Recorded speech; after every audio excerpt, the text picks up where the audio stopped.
Knidos or Cnidus is an ancient settlement located in southwestern Asia Minor, modern-day Turkey. It was an ancient Greek city of Caria, part of the Dorian Hexapolis. It was situated on the Dakar Peninsula, which forms the southern side of the Sinus Ceramicus, now known as Gulf of Gokova. By the 4th century BC, Knidos was located at the site of modern Tekia, opposite Triopian Island. But earlier, it was probably at the site of modern Dakar. It was built partly on the mainland and partly on the island of Triopian or Cape Creo. The debate about it being an island or cape is caused by the fact that in ancient times it was connected to the mainland by a causeway and bridge. Today the connection is formed by a narrow sandy isthmus. By means of the causeway, the channel between island and mainland was formed into two harbours, of which the larger, or southern, was further enclosed by two strongly built moles that is still in good part entire. The extreme length of the city was little less than a mile, and the whole intramural area is still thickly strewn with architectural remains. The walls, both of the island and on the mainland, can be traced throughout their whole circuit, and in many places, especially round the Acropolis,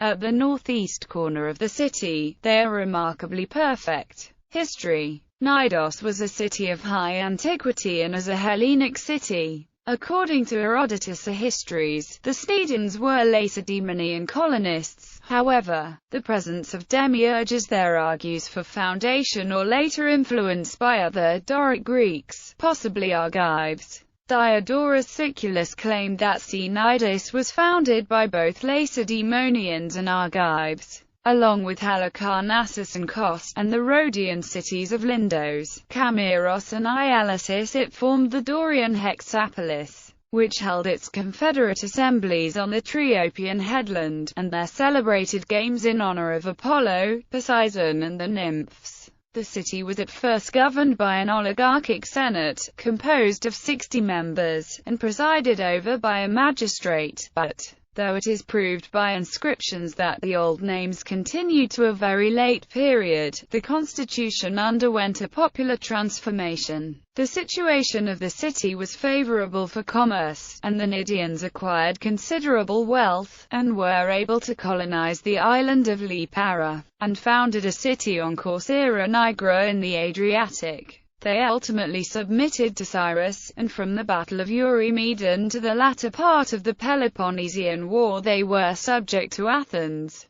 During the Hellenistic Age, Knidos boasted a medical school. However, the theory that this school already existed at the beginning of the Classical Age is an unwarranted extrapolation. In their expansion into the region, the Romans easily obtained the allegiance of Cnidians, and rewarded them for help given against Antiochus III the Great, by leaving them the freedom of their city. During the Byzantine period there must still have been a considerable population, for the ruins contain a large number of buildings belonging to the Byzantine style, and Christian sepulchres are common in the neighborhood. Eudoxus, the astronomer, Ctesias, the writer on Persian history, and Sostratus, the builder of the celebrated Pharos at Alexandria, are the most remarkable of the Cnidians mentioned in history. Bishop Ioannis of Cnidus took part in the Council of Chalcedon in 451 and was one of the signatories of the letter that in 458 the bishops of the Roman province of Caria, to which Cnidus belonged, wrote to Byzantine Emperor Leo I the Thracian after the murder of Proterius of Alexandria.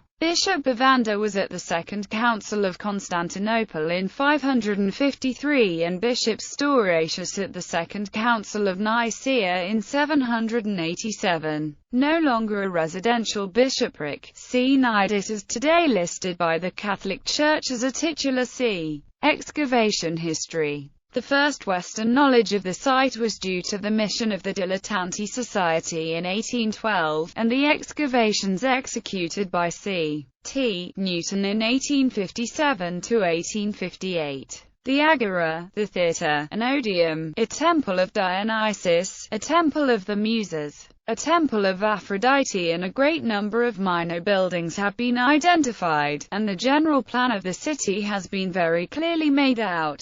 The most famous statue by Praxiteles, the Aphrodite of Knidos, was made for Cnidus. It has perished, but late copies exist, of which the most faithful is in the Vatican museums. In a temple enclosure, Newton discovered the fine-seated statue of Demeter of Knidos, which he sent back to the British Museum, and about 3 miles southeast of the city he came upon the ruins of a splendid tomb, and a colossal figure of a lion carved out of one block of Pentelic marble, 10 feet in length and 6 in height, which has been supposed to commemorate the great naval victory, the Battle of Cnidus, in which Conon defeated the Lacedaemonians in 394 BC. The Knidos lion is now displayed under the roof of the Great Court in the British Museum.